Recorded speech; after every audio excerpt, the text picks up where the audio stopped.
5 years తెలంగాణలో దివ్యాంగుల కోసము 100% రుణమాఫీ తోటి 50,000 రూపాయలైతే ఇవ్వబోతున్నామన్న విషయం మనందరికీ తెలిసిందే. దీనికి సంబంధించి అప్లికేషన్ చాలామంది చేసుకున్నారు. ఇంకా చేసుకోని వాళ్లకు ఇంతకుముందు ఫిబ్రవరి 2వ తారీఖు వరకే లాస్ట్ డేట్ ఉండే. ఈ యొక్క డేట్ని 12 తారీఖు వరకు పెంచడం జరిగింది.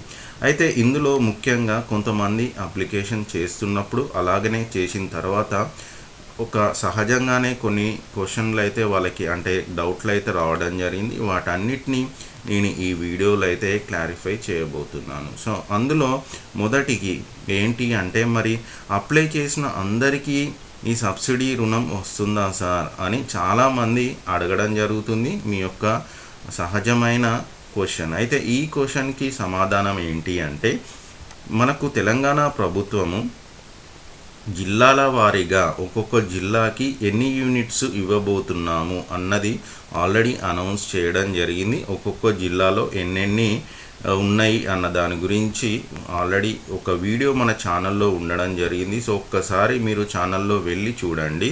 సో ఏ డిస్టిక్కి ఎన్ని యూనిట్స్ ఇస్తాము అన్న విషయం ఆల్రెడీ వీళ్ళు కన్ఫర్మ్ చేయడం జరిగింది. అయితే మరి ఇందులో ఎలా సెలెక్ట్ చేస్తారు అంటే, ఎవరికైతే వాళ్ళ యొక్క జిల్లాలో వాళ్ళ యొక్క ఏదైతే హ్యాండిక్యాప్డ్ కింద అంటే అంగవైకల్యం కింద ఒక్కొక్క దానికి ఒక్కొక్క నెంబర్స్ని సెలెక్ట్ చేయడం జరుగుతుంది. అందులో అంగవైకల్య శాతాన్ని బట్టి కూడా సెలెక్ట్ చేయడం అయితే జరుగుతుంది. సో అప్లై చేసిన అందరికీ సబ్సిడీ వస్తుందా అంటే అందరికీ వచ్చే అవకాశం అయితే లేదు. అందులో జిల్లాలో ఎంతమంది ఉన్నారో అంతమందికి ఆ ఒక్క కేటగిరీ కింద అయితే ఇవ్వడం జరుగుతుంది. నెక్స్ట్ వచ్చేసి మరి ఎంత ఏజ్ వాళ్ళు అప్లై చేసుకోవాలి. ఇది స్టార్టింగ్ నుంచి నన్ను అడుగుతున్న వాళ్ళు, ఒకవేళ అప్లై చేసుకున్న వాళ్ళకు కూడా ఈ డౌట్కి ఆన్సర్ ఏంటి అని అంటే, మీరు అప్లికేషన్ చేస్తున్నప్పుడు ఇక్కడ ఏజ్ అన్న దాని గురించి ఇవ్వడం జరిగింది.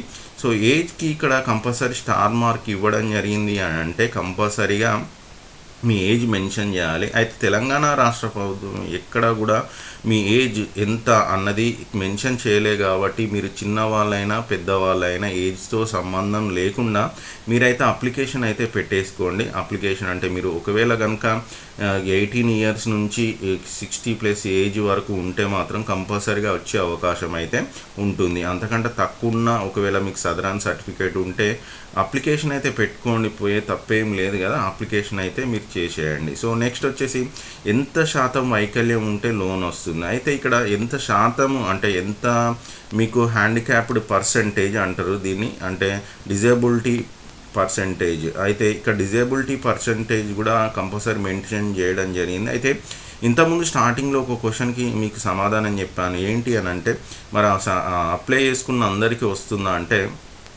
ఇక్కడ ముఖ్య ఉద్దేశం ఏంటి అంటే, వీళ్ళు ఏ దాంట్లో ఫర్ ఎగ్జాంపుల్ ఇక్కడ మీకు హియరింగ్ ప్రాబ్లం ఉంది, హియరింగ్లో ఎంత పర్సంటేజ్ అంత వాళ్ళు ఆల్రెడీ ఎంత స్లాట్లు తీసుకున్నారో, అంటే ఇయర్కి ఇంతమందికి ఇద్దాం అనుకున్నప్పుడు అందులో ఎక్కువ అంగవైకల్యం ఎంత వాళ్ళు ఉన్నారు, అందులో కేటగిరీ ఏంటిది అన్న విధంగా చూసుకొనే ఇస్తారు. కాబట్టి ఇక్కడ మనం కంపల్సరీగా మన ఎంత శాతం వైకల్యం ఉంటే లోన్ వస్తుంది అన్న దానికోసం అయితే మనం కరెక్ట్గా చెప్పడానికైతే లేదు. అంటే మీ యొక్క జిల్లాలో ఎన్ని స్లాట్స్ ఎన్ని యూనిట్స్ ఇవ్వబోతున్నారు, ఏ కేటగిరీ కింద ఇవ్వబోతున్నారు అన్న దాని మీద ముఖ్యంగా ఆధారపడి ఉంటుంది. నెక్స్ట్ ఇన్కమ్ సర్టిఫికేట్ లేదు, అప్లై చేయవచ్చా?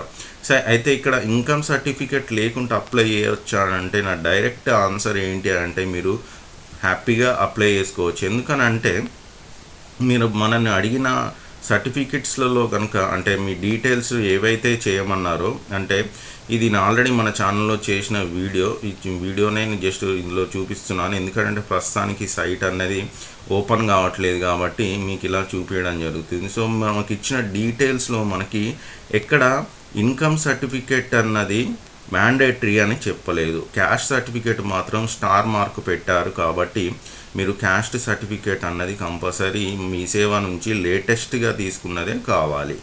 ఓకే, నెక్స్ట్ వచ్చేసి మనం మీ సేవలో తీసుకున్న ఇన్కమ్ సర్టిఫికేట్ కంపల్సరీ పెట్టాలా అని అయితే ఇక్కడ స్టార్ మార్క్ పెట్టలే కాబట్టి ఇక్కడ చూడండి స్టార్ మార్క్ లేదు కాబట్టి మీరు లేకున్నా కూడా హ్యాపీగా అప్లై చేసుకోవడానికి అవకాశం అయితే ఉంది. మరి ఈ 50,000 సబ్సిడీ ఇస్తున్నారు కదా, ఇది రిటర్న్ కట్టాలా, మీకేమన్నా ఈఎంఐ బేస్లో కట్టాలా అని కొంతమంది అయితే అడగడం జరుగుతుంది. సో మీరు ఇక్కడ గుర్తుపెట్టుకోవాల్సిన విషయం ఏంటంటే ఇది 100% సబ్సిడీ బేస్డ్ కాబట్టి మీరు ఎట్టి పరిస్థితుల్లో రిటర్న్ పే చేయాల్సిన అవసరం లేదు. నెక్స్ట్ వచ్చేసి బ్యాంక్ అకౌంట్ లేని వాళ్ళు ఎలా అంటే ఇక్కడ వీళ్ళు డీటెయిల్స్ని కంపల్సరీగా క్లియర్గా మెన్షన్ చేశారు. మీ బ్యాంక్ బ్రాంచ్ ఏంటిది, స్టార్ మార్క్ కనిపిస్తుంది అనుకుంటా, బ్యాంక్ బ్రాంచ్ ఏంటిది, అలాగనే బ్యాంక్ యొక్క details, IFS code, bank number, account number ఇవన్నీ అడుగుతున్నారు. బ్యాంక్ అకౌంట్ కూడా పాస్పోర్ట్ సైజు ఫోటోని కూడా అప్లోడ్ చేయమన్నారు. అంటే దాని అర్థం ఏంటంటే కంపల్సరీ బ్యాంక్ అకౌంట్ డీటెయిల్స్ ఉండాలి, ఉండకపోతే మీరు అప్లై చేయడానికి లేదు. అప్లై చేసినా కూడా కొంచెం ఇబ్బంది కాబట్టి మీకు తెలిసిన రిలేటివ్స్, మీ అమ్మ కానీ, తమ్ముడు కానీ, చెల్లి కానీ, అక్క కానీ, భార్య కానీ వాళ్ళ డీటెయిల్స్ అయితే పెట్టి అప్లోడ్ చేయడానికి ట్రై చేయండి. కానీ ఇక్కడ మనకి ఇంకా 12 తారీఖు వరకు అవకాశం ఉంది కాబట్టి ఒక 2 రోజులలో మీరు అప్లై చేసుకుంటే బ్యాంక్ అకౌంట్ కూడా వస్తుంది. అది ఎప్పటికైనా అవసరం ఉంటుంది కాబట్టి ఫస్ట్ బ్యాంక్ అకౌంట్ తీసే ప్రయత్నం చేయండి. తీసి వస్తే కనుక అప్లోడ్ చేసేసి చేయండి, లేదనుకుంటే మీ రిలేటివ్స్ ఏదన్నా ఉంటే పెట్టి చేయడానికి ట్రై చేయండి. నెక్స్ట్ వచ్చేసి క్యాస్ట్ సర్టిఫికేట్ లేకపోతే ఎలా, గుర్తుపెట్టుకోండి. ఇక్కడ ఇంతకుముందు మనం మాట్లాడినట్టు ఇన్కమ్ సర్టిఫికేట్ లేకపోయినా పెద్ద ఇబ్బంది ఏం లేదు, కానీ కంపల్సరీ క్యాస్ట్ సర్టిఫికేట్ చూడండి. Name as per the cast, next వచ్చేసి క్యాస్ట్ సర్టిఫికేట్, మీ సేవలో ఏ నెంబర్ ఉంది, ఈ డీటెయిల్స్ అయితే ఇవ్వడం జరుగుతుంది. అయితే ఇక్కడ కంపల్సరీగా క్యాస్ట్ సర్టిఫికేట్ అన్నది ఉండాల్సిందే. క్యాస్ట్ సర్టిఫికేట్ లేకుండా మనం ఏం చేయడానికి లేదు. నెక్స్ట్ రేషన్ కార్డు లేని వాళ్ళు ఎలా, సో నేను రేషన్ కార్డు లేకుంటే పెద్ద జరిగే ఇబ్బంది ఏం లేదు, ఎందుకంటే మనం అడిగిన దాంట్లో కింద రేషన్ కార్డు స్టార్ మార్క్ అనేది ఎక్కడ పెట్టడం జరగలేదు కాబట్టి మీరు రేషన్ కార్డు లేకున్నా కూడా అప్లై చేసుకోవడానికి అవకాశం అయితే ఉంది. సో నెక్స్ట్ వచ్చేసి మైనర్ పిల్లలకు ఇస్తారా అంటే ఇక్కడ ఇది సబ్సిడీ రుణం కాబట్టి సో దాదాపుగా ఇది బిజినెస్ పర్పస్లో మనకి ఇవ్వడం జరుగుతుంది కాబట్టి మైనర్ పిల్లలకి ఇచ్చే అవకాశం కొంచెం తక్కువే. కానీ ఎనీహౌ మీరైతే పెట్టుకోండి, అప్లికేషన్ పెట్టుకుంటే పెద్ద తప్పేం లేదు. నెక్స్ట్ 50,000 కంటే ఎక్కువ లోన్ ఇస్తారా, ఇక్కడ గుర్తుపెట్టుకోండి మనకు క్లియర్గా మెన్షన్ చేయడం జరిగింది.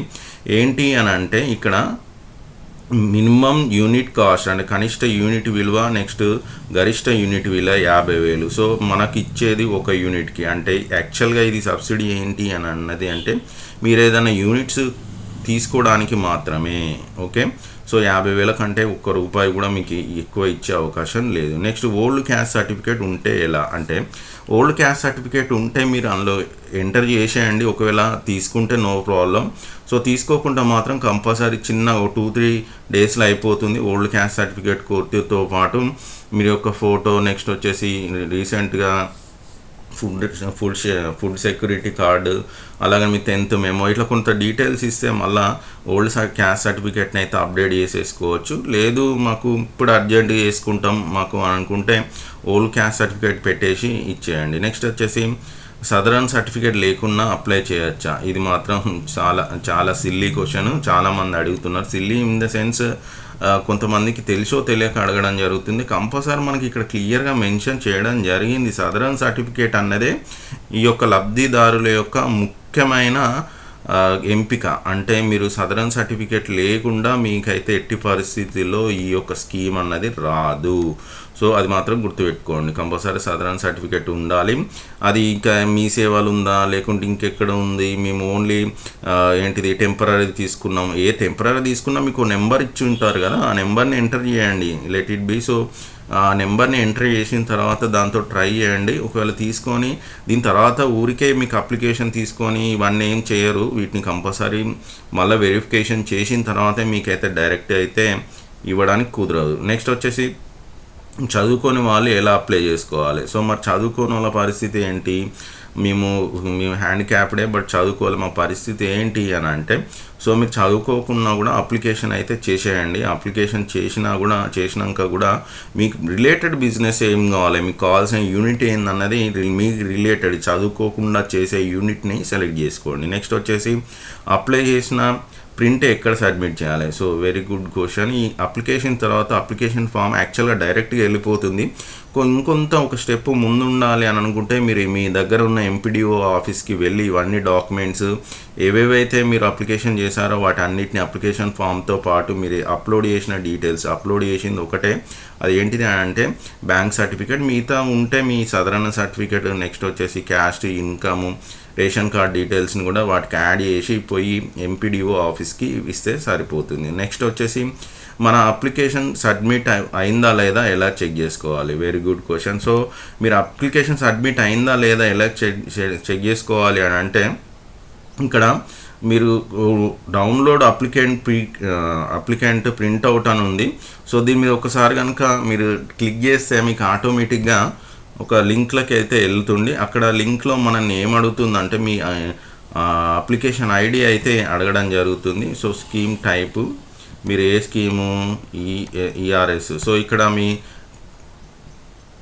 కార్పొరేషన్ నేము, ఎక్కడ దేనికి అప్లై చేశారు, మీరు ఈ కొంచెం మైనర్ డీటెయిల్స్ అయితే ఇచ్చేసిన తర్వాత మీరు బెనిఫిషియరీ డీటెయిల్స్ కొంచెం ఎంటర్ చేసేస్తే ఆటోమేటిక్గా మీకు అప్లికేషన్ వెళ్ళిందా లేదా అన్నది తెలిసిపోతుంది. నెక్స్ట్ 2023 ఇయర్ ఓల్డ్ ఇన్కమ్ ఉంది, ఇప్పుడు పని చేస్తుందా అంటే నేను చెప్పాను ఇంతకుముందే, ఓల్డ్ ఇన్కమ్ ఉన్న వాళ్ళు కూడా డైరెక్ట్ పెట్టేయండి, నో ప్రాబ్లం.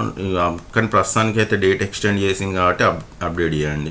మంత్లీ ఎంత కట్టాలి స్టార్టింగ్లోనే మెన్షన్ చేశాను, మీకు 50,000 రూపాయలు సబ్సిడీ కింద కాబట్టి మళ్ళీ రిటర్న్ పే చేయాల్సిన అవసరం లేదు. ఇంకో క్వశ్చన్, 67 సంవత్సరాలు ఉంటే చేసుకోవచ్చా? మీరు ఏజ్ అన్నది ఎక్కడ మెన్షన్ చేయలే కాబట్టి మీరు ఏజ్ తోటి సంబంధం లేకుండా అప్లికేషన్ పెట్టుకోండి. నెక్స్ట్ వచ్చేసి వెబ్సైట్ ఏంటి అంటే ఏ వెబ్సైట్కి వెళ్ళి మేము అప్లికేషన్ చేసుకోవాలి అని అంటే, సో అప్లికేషన్ పెట్టుకోవాలంటే మీకు కనిపిస్తుంది కదా, tgobmms.cgg.gov.in అన్న వెబ్సైట్కి వెళ్తే మీరు ఈ యొక్క అప్లికేషన్ ఫామ్ని అయితే చూడొచ్చు. నెక్స్ట్ వచ్చేసి పాత లోన్ ఉంది, మళ్ళీ లోన్ తీసుకోవచ్చా? సో మీకు ఎక్కడ మెన్షన్ చేయలేదు ఉన్న వాళ్ళకి మళ్ళీ ఇవ్వమని, కాబట్టి మీరు ట్రై అయితే చేయండి, అప్లికేషన్ అయితే మళ్ళీ పెట్టుకోండి. సో వస్తే అదృష్టం, లేకుంటే మనకేం చేసేది లేదు. సో అప్లికేషన్ అయితే మళ్ళీ పెట్టేసేయండి. నెక్స్ట్ అప్లై చేసుకున్నాక ఏం చేయాలి? అప్లై చేసుకున్నాక ఏం చేయాల్సిన అవసరం లేదు. ఆ ప్రింట్అవుట్స్ అన్నీ తీసుకెళ్ళి మీరు మీ ఎంపీడీఓ ఆఫీస్కి చెప్పినాను కదా, అప్లికేషన్ ఫాము, మీ నెక్స్ట్ సదరన్ certificate, next caste, income, bank details, next ration card ఇవన్నీ తీసుకెళ్ళి ఇచ్చేయండి. నెక్స్ట్ అప్లికేషన్ చేశాక ఎక్కడ ఇవ్వాలి? ఇంతకుముందు మనం మాట్లాడినట్టే లోన్ తీసుకున్న వాళ్ళు మళ్ళీ తీసుకోవచ్చా? ఇంతకుముందు చెప్పినట్టు తీసుకున్న వాళ్ళు మళ్ళీ తీసుకోవచ్చు. మరి ఓసీ వాళ్ళు కూడా అప్లై చేసుకోవచ్చా? సో ఇక్కడ ఓసీ వాళ్ళు ఎస్సీ ఎస్టీ ఇట్లా ఏం లేదండి. సో కంపల్సరీగా ఎవరికైనా అప్లై చేసుకోవచ్చు డిజేబుల్ వాళ్ళు. కాకపోతే ఇక్కడ కేటగిరీని ఐడెంటిఫై చేయడం కోసం క్యాస్ట్ సర్టిఫికేట్ని అయితే సబ్మిట్ చేయమన్నారు. అక్కడ ఓసీ వాళ్ళకి ఇవ్వము అని ఎక్కడ చెప్పలేదు కాబట్టి ఓసీ వాళ్ళు కూడా మీరు అప్లై చేసుకోవచ్చు. ఓసీలో కూడా ఈడబ్ల్యూఎస్ ఎకనామికలీ వీకర్ సెక్షన్స్ ఎవరన్నా ఉండుంటే మాత్రం సో వాళ్ళు మీరు హ్యాపీగా ఆ సర్టిఫికేట్ ఉంటే ఆ సర్టిఫికేట్ని అప్లోడ్ చేయండి క్యాస్ట్ సర్టిఫికేట్ కాడ. నెక్స్ట్ వచ్చేసి అప్లికేషన్ ఫారం మార్చుకోవచ్చా అంటే ఇక్కడ అప్లికేషన్ని అప్డేట్ చేసుకోవడానికి అయితే అవకాశం ఉంది. సో ఇక్కడ కనుక చూస్తే మీరు ఏదైతే అప్లికేషన్ పెట్టుకున్నారో సేమ్ ఇంతకుముందు నేను చెప్పిన సైట్ tgobmms.cgg అని. సో ఇందులో మళ్ళీ ఇక్కడ మీకు ఇక్కడ సెకండ్ థర్డ్ ఆప్షన్ అయితే ఇచ్చారు అప్డేట్ అని. సో ఇక్కడ మీకు ఏదైతే రిజిస్ట్రేషన్ ఎడిట్ చేసుకోవడానికి అవకాశం కూడా ఉంది. మీరు ఇంతకుముందు ఆల్రెడీ అప్లికేషన్ చేసుకున్నప్పుడు మీకు ఒక ఐడి వస్తుందిగా, బెనిఫిషియరీ ఐడి, అది అక్కడ ఎంటర్ చేసిన తర్వాత గో అని ప్రెస్ చేయండి. మళ్ళీ చెప్తున్నాను.